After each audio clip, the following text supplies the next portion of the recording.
Hi hello അസ്സലാമു അലൈക്കും, welcome back to my channel. അപ്പോൾ എന്തൊക്കെയാണ് വിശേഷങ്ങളെ?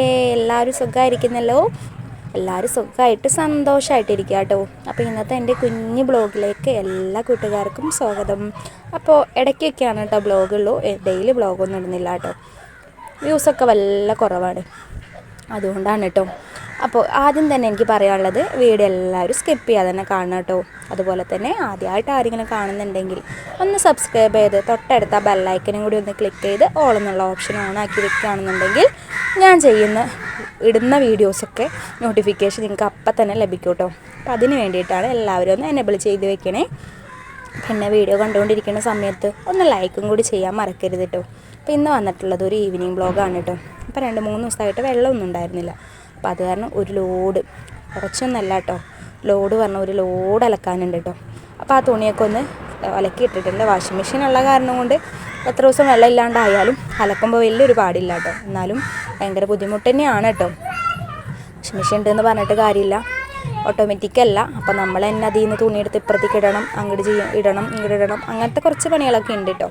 പിന്നെ കുറേ അങ്ങോട്ട് തുണിയാവുമ്പോൾ നമുക്കത് ബുദ്ധിമുട്ടുമാണ് കേട്ടോ. നമ്മൾ ഒരുമിച്ച് ഇങ്ങോട്ട് അലക്കിയെടുക്കുമ്പോൾ മെഷീൻ കറക്കുമ്പോൾ അതിന് ചില സമയത്ത് അങ്ങനെ സ്ലോ ആവുന്നുണ്ട്. അത് മെഷീൻ ഇനിയിപ്പോൾ കേടായതിൻ്റെ ആണോ എന്താണ് സംഭവം എന്ന് എനിക്ക് അറിയണില്ല കേട്ടോ.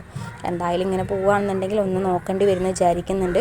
അങ്ങനെ ഇപ്പോൾ അതേ മൊത്തത്തിൽ തുണിയൊക്കെ ഒന്ന് അലക്കി കഴിഞ്ഞിട്ടുണ്ട്. അപ്പോൾ ഞാൻ ഈ ഒരു കംപ്ലൈൻറ്റ് ഉള്ള കാരണം കൊണ്ട് തന്നെ ഡ്രയറിലിട്ടിട്ട് ഉണക്കിയിട്ടൊന്നുമില്ല. പിന്നെ ഇതിപ്പോൾ അത്യാവശ്യമുള്ളതൊന്നുമല്ല കേട്ടോ, ഡ്രസ്സുകളൊക്കെ ഉണ്ടല്ലോ. അപ്പോൾ ഇതിപ്പോൾ നമുക്ക് അത്യാവശ്യമുള്ള ഡ്രസ്സുകളല്ല. അപ്പോൾ അതിൻ്റെ ഇടയിൽ വെള്ളം ഇല്ലെങ്കിലും ഞാൻ യൂണിഫോം ആയാലും മക്കളുടെ ഡ്രസ്സൊക്കെ ഞാൻ ഇങ്ങനെ കയ്യിൽ തന്നെ കുറച്ചൊക്കെ കഴുകി ഇടും കേട്ടോ. അലക്കല്ലുമ്മലോ അല്ലെങ്കിൽ അങ്ങനെയൊക്കെ കഴുകിയിടാറുണ്ട് കേട്ടോ.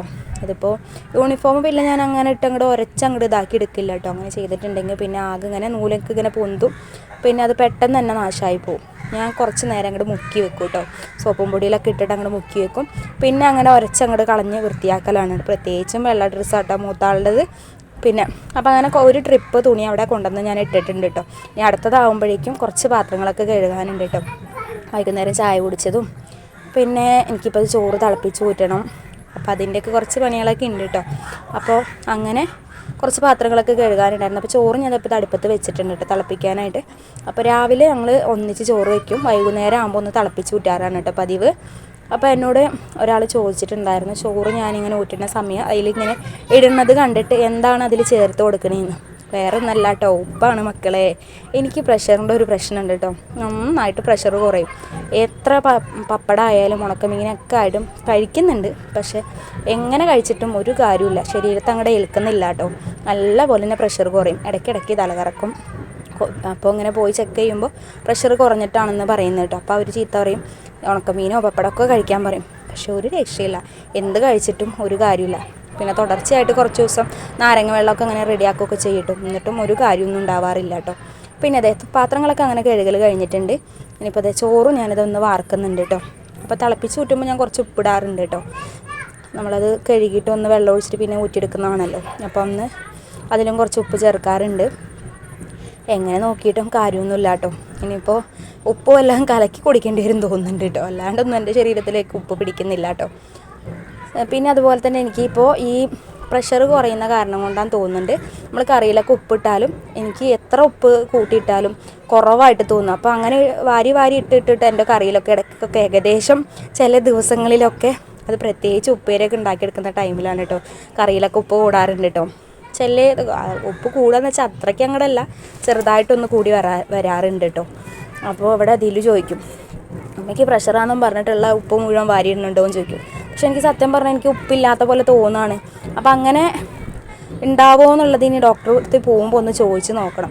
പ്രഷർ കുറയുന്ന കാരണം നമ്മളിങ്ങനെ ഉപ്പ് കൂട്ടുമ്പോൾ നമുക്ക് ഉപ്പില്ലാത്ത പോലെ തോന്നുന്നുണ്ട്. അപ്പോൾ അതിൻ്റെ ആണോ ഇല്ലെന്ന് ചോദിച്ച് നോക്കണം. അപ്പോൾ 2-3 ആൾക്കാർ എൻ്റെ അടുത്ത് പറഞ്ഞു കേട്ടോ അങ്ങനെ ഉണ്ടാവും എന്നുള്ളത്. അപ്പോൾ അത് കാരണം കൊണ്ട് ഞാനിപ്പോൾ ശ്രദ്ധിച്ചിട്ടാണ്, ഉപ്പ് കുറവാണെന്ന് തോന്നിയാലും ഞാൻ കറിയിൽ ഉപ്പിടില്ല കേട്ടോ. മക്കളോട് ചോദിക്കും. മൂത്താൾ പിന്നെ കറക്റ്റ് പറഞ്ഞു തരും കേട്ടോ ഉപ്പ് കുറവുണ്ടെങ്കിൽ. അപ്പോൾ ഞാൻ അവനോട് പറഞ്ഞു എന്നെ കുറച്ച് ഇട്ടിട്ട് ഇളക്കിയാൽ മതി, അല്ലെങ്കിൽ ഞാൻ ഇട്ട് കൊടുക്കുന്നിട്ട് അവനോടൊന്ന് കൂട്ടി നോക്കാൻ പറയാറൊക്കെയാണ് കേട്ടോ. അങ്ങനെ അതേ പാത്രം കഴുകലും ചോറിൽ ഊറ്റിലൊക്കെ കഴിഞ്ഞിട്ടുണ്ട്. പിന്നെ അതെ ബാക്കിയുള്ള തുണി കൂടി ഇനി ആറിയിടട്ടെ കേട്ടോ. കുറച്ചധികം ഉണ്ട് കേട്ടോ. ഇപ്പോൾ സമയം ഒരു 5:30 ഒക്കെ ആകാറായിട്ടുണ്ട്. ഇനിയിപ്പോൾ ബാങ്കൊക്കെ കൊടുക്കും, അപ്പോഴേക്കും വേഗം പണികളൊക്കെ ഒന്ന് തീർക്കണം. പിന്നെ മുറ്റടിക്കലൊക്കെ കഴിഞ്ഞിട്ടുണ്ട് കേട്ടോ. മുറ്റടിക്കലൊക്കെ അതിൻ്റെ ഇടയിൽ നടന്നിട്ടുണ്ടായിരുന്നു. അപ്പോൾ വെള്ളമൊക്കെ തെളിച്ചിട്ടാണ് മുറ്റൊക്കെ അടിച്ചു വാരി. നല്ല പോലെ ഇപ്പോൾ പൊടി ഇങ്ങനെ പാറി വരുന്നുണ്ട്. അതുപോലെ തന്നെ ചെടിയൊക്കെ ഒന്ന് നനച്ച് കൊടുത്തിട്ടുണ്ട് കേട്ടോ. പിന്നെ ഞാൻ കഴിഞ്ഞൊരു വീഡിയോയിൽ മുറ്റടിക്കുന്ന ടൈമിൽ എന്നോടൊരു കമൻറ്റ് ഇട്ടിട്ടുണ്ടായിരുന്നു കേട്ടോ, വെള്ളം പാറ്റിയിട്ട് മുറ്റടിക്കുന്നു. പക്ഷെ ഞാൻ അവിടെ വെള്ളമൊക്കെ പാറ്റി വെച്ച് അപ്പുറത്ത് പോയി എന്തോ ഒരു പണിയെടുത്ത് ഇപ്പുറത്തേക്ക് വരുമ്പോഴേക്കും മണ്ണ് മൊത്തത്തിൽ വെള്ളം കുടിച്ചെടുത്തിട്ടുണ്ട് കേട്ടോ. എന്നിട്ട് നമ്മൾ അടിച്ച് വാരുന്ന ടൈമിൽ എന്നിട്ടും പൊടി നല്ലോണം പാറുന്നുണ്ടായിരുന്നു. അപ്പോൾ പിന്നെ ഞാൻ വിചാരിച്ച മക്കളെന്തായാലും അകത്ത് കളിക്കല്ലേ വെച്ചിട്ട് അതിനൊന്ന് അടിച്ച് വാരിയതാണ്. അടിച്ച് കഴിയാറായ സമയത്തായിരുന്നു കേട്ടോ പാത്തോസ് വന്നത്. ഞാനിവിടെ സാധാരണ മുറ്റടിക്കുന്ന ടൈമിൽ വെള്ളം ഇങ്ങനെ കുടഞ്ഞിട്ടാണ് കേട്ടോ ഞാൻ ചെയ്യാറ്. പ്രത്യേകിച്ചും ചെടിയൊക്കെ നനയ്ക്കുമ്പോൾ ഓസിൽ തന്നെ ആകുമ്പോൾ ഞാനിങ്ങനെ ആ ഓസ് കൊണ്ട് തന്നെ എല്ലായിടത്തും അങ്ങോട്ട് തെളിച്ച് കൊടുക്കാറാണ് കേട്ടോ. അങ്ങനെ തുണികളൊക്കെ ഏകദേശം വിരിച്ചിട്ടിട്ടുണ്ട്. ഞാൻ മൊത്തത്തിലൊന്നും അങ്ങോട്ട് കാണിക്കുന്നില്ല കേട്ടോ. പിന്നെ വിരിച്ച് കഴിഞ്ഞിട്ടാണ് ബാക്കി ഭാഗങ്ങളൊക്കെ കാണിക്കുന്നതെന്ന് വെച്ചാൽ അത്രയ്ക്കധികം തുണികൾ അവിടെ അറിയിടാനുണ്ടായിരുന്നു കേട്ടോ. ഇപ്പോഴത്തെ ഇത്രയ്ക്കാണ് ഇട്ടത്. ഇനിയിപ്പോൾ ഒരു ഭാഗം കൂടി ഞാൻ കാണിച്ചു തരാം കേട്ടോ. അപ്പോൾ സമയം ഒരു 5:45 ആയിട്ടുണ്ട് കേട്ടോ. അപ്പോൾ കുറേശ്ശെ നമ്മൾ ഇങ്ങനെ ഒരുമിച്ച് ഇടാൻ പറ്റില്ലല്ലോ ഇത്രയും തുണി. അപ്പോൾ കുറേശ്ശെയാണ് കേട്ടോ ആയിട്ട് അലക്കിയെടുത്തത് കേട്ടോ. പിന്നെ അടിച്ച് വാരിയതൊക്കെ ഇവിടെ കൂട്ടി വെച്ചിട്ടുണ്ട്. അപ്പോൾ ഇനി ഒരു 6 മണിയൊക്കെ ആയിട്ടുണ്ടല്ലോ. അപ്പോൾ ഈ സമയത്ത് നമ്മളൊന്ന് കത്തിക്കുകയാണെന്നുണ്ടെങ്കിൽ കൊതുകിൻ്റെ ശല്യം ഉണ്ടാവില്ല കേട്ടോ. അപ്പോൾ അങ്ങനെ അതിന് വേണ്ടിയിട്ട് ഞാൻ ഇപ്പോൾ ഏകദേശം ബാങ്ക് കൊടുക്കാറൊക്കെ ആയിട്ടുണ്ട്.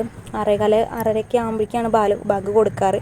അപ്പോഴേക്കും ഇനി വേഗം ആ പണിയും കൂടി ഒന്ന് തീർക്കാമല്ലോ വെച്ചിട്ട് അങ്ങനെ തീ ഇടാലോ എന്ന് വെച്ചിട്ട് അങ്ങനെ ഇറങ്ങിയതാണ് കേട്ടോ. അങ്ങനെ ഒരു പേപ്പറും കത്തിച്ച് അങ്ങനെ പോയി. അപ്പോഴേക്കും ഒരു ഏകദേശം സമയമായിട്ടുണ്ട് കേട്ടോ. അതിൻ്റെ ഇടയിൽ പാത്തൂസിൻ്റെ മേല് കഴുകാനൊക്കെ പോയിട്ടുണ്ടായിരുന്നു. അങ്ങനെ കുറച്ച് വെള്ളക്കാന്താരി കുറച്ചായിട്ടുണ്ട് കേട്ടോ. ഇനിയിപ്പോൾ അതൊക്കെ ഒന്ന് പറിച്ചെടുക്കാനുണ്ട്. പിന്നെ ഞാൻ വോയിസ് കൊടുക്കുന്ന സമയത്ത് ഇവിടെ പെങ്ങളുടെ മോളൊക്കെ വന്നിട്ടുണ്ട് കേട്ടോ. പെങ്ങളും ഉമ്മയൊക്കെ വന്നിട്ടുണ്ട്. അപ്പോൾ അവരുടെ സൗണ്ട് ഇങ്ങനെ അകത്തുനിന്ന് കേൾക്കുന്നുണ്ട്. അപ്പോൾ അതിൻ്റെ ചെറിയ ബുദ്ധിമുട്ടും കാര്യങ്ങളൊക്കെ ഉണ്ടെങ്കിൽ ഒന്ന് ക്ഷമിക്കണം കേട്ടോ കൂട്ടുകാരെ. അപ്പോൾ ഇന്നത്തെ വിശേഷങ്ങൾ എന്ന് പറയുന്നത് ഇത്രയൊക്കെ ഉള്ളൂ കേട്ടോ. വീഡിയോ ഇഷ്ടപ്പെട്ടിട്ടുണ്ടെങ്കിൽ എല്ലാ കൂട്ടുകാരും ലൈക്ക് ചെയ്യാനും കമൻറ്റ് ചെയ്യാനും മറക്കരുത്. അപ്പോൾ ഇൻഷാ അല്ലാഹ് അടുത്ത ദിവസം നല്ലൊരു വീഡിയോ ആയിട്ട് വരാം. Tata, bye bye.